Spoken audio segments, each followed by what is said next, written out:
सरकार ने संकेत दिए हैं कि महात्मा गांधी राष्ट्रीय ग्रामीण रोजगार गारंटी योजना मनरेगा के तहत दैनिक न्यूनतम वेतन में केवल 2 से 7% की वार्षिक वृद्धि की जाएगी, जबकि संसदीय समिति ने इसे 400 रुपये प्रतिदिन तक बढ़ाने की सिफारिश की थी।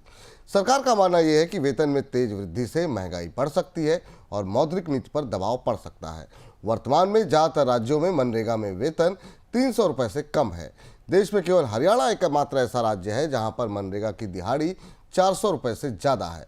सरकारी थिंक टैंक नीति आयोग इस योजना को रिव्यू कर रही है। सर, संसदीय समिति ने तो कुछ और कहा था, सरकार कुछ और कह रही है, क्या कुछ हो रहा है सर यहाँ पर?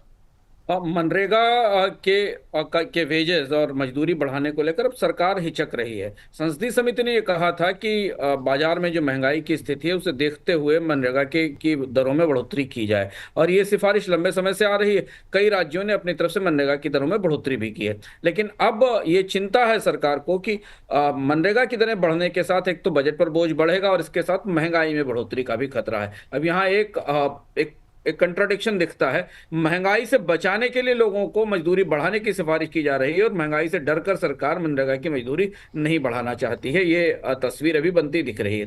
हालांकि आप एक उम्मीद की किरण विपुल जी देख सकते हैं कि मानसून बेहतर है, और अगर मानसून की संभावनाओं के मुताबिक आया, जैसी कि भविष्यवाणियां आ रही है वैसा आता है, तो हमें उम्मीद है कि मनरेगा पर अगले 2-3 महीनों में काम की मांग का दबाव कुछ कम होगा और इस सरकार को राहत मिल सकती है। लेकिन वेजेस को लेकर सरकार और संसदीय समिति के बीच स्पष्ट रूप से मतभेद हैं, ये हमें दिख रहा है। जी, इस बीच शेयर बाजार में भारी उतार चढ़ाव के बीच म्यूचुअल फंड निवेशक अब एसआईपी अपनी रोक रहे हैं या फिर बीच में बंद कर दे रहे हैं। हालांकि नए खाते भी जुड़ रहे हैं, लेकिन बंद होने की रफ्तार ज़्यादा है। इससे इंडस्ट्री को स्थिरता बनाए रखना काफ़ी मुश्किल हो रहा है। वैल्यू मैट्रिक्स टेक्नोलॉजी के डेटा के अनुसार साल 2025 की शुरुआत म्यूचुअल फंड एसआईपी इंडस्ट्री के लिए काफ़ी चुनौतीपूर्ण रही है। इस साल हर महीने औसतन 8.9 लाख एसआईपी खाते बंद हो रहे हैं। मार्च 2025 तक कुल एसआईपी खातों की संख्या घट करके 10 करोड़ रह गई, जो कि सितंबर 2024 के उच्चतम स्तर से नीचे है। सर, एसआईपी बंद होने पर क्या वाकई में चिंता का विषय है, जिस तरीके से एसआईपी क्लोजर देखने को मिल रहा है? दो तरीके की प्रतिक्रिया है म्यूचुअल फंड उद्योग में। हम मुंबई में लगातार म्यूचुअल फंड उद्योग के लोगों से हमारी चर्चा हो रही है। कल हमने विस्तार से बताया था कि सेबी म्यूचुअल फंड के नियमों में बदलाव भी करने जा रही है।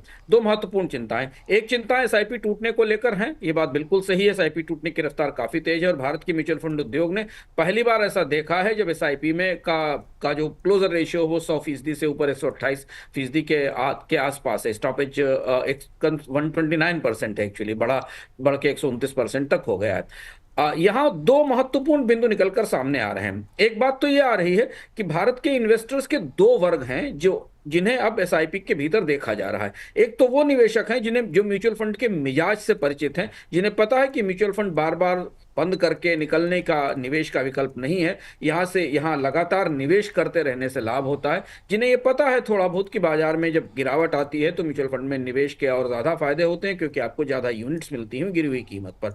ये गणित समझने वाले कुछ लोग हैं, और जो लोग हैं वो उनका निवेश, उनकी एसआईपीज बनी हुई हैं, एसआईपीज लगातार चल रही हैं। पर यह माना जा रहा है कि पिछले 1-1.5 साल में भारत में स्टॉक मार्केट की तेजी के बीच, स्मॉल कैप और मिड कैप की रैली के बीच बहुत से निवेशकों को जल्दबाजी में म्यूचुअल फंड बेचे गए, उनसे खरीदने के लिए कहा गया, और उन्हें बाजार के मिजाज की बदलाव की उतनी समझ नहीं थी, और वो इससे डर कर बाहर निकल रहे हैं, अपने निवेश को रोक रहे हैं। उद्योग चिंतित नहीं है, पर थोड़ा थोड़ा बेचैन सा दिख रहा है। ऐसा लग रहा है कि एसआईपीज की गिरावट को रोका जाए। तो अब कोशिशें ये हो रही कि एसआईपी का बेस बढ़ाया जाए, आधार बढ़ाया जाए, छोटी आकार की जो मिनी एसआईपी हैं इनके नए अभियान शुरू किए जाएं। और दूसरी चीज जो आने वाले समय में जल्द ही आएगी, जिसकी संभावना है कि एसआईपी में एक निर्धारित सीमा तक निवेश करने वाले लोगों को केवाईसी की जो पूरी फुल केवाईसी उससे भी छूट दे दी जाएगी, ताकि बहुत से लोग जो फ्रिंज पर बैठे हुए हैं, जिन्हें बहुत समझ नहीं है,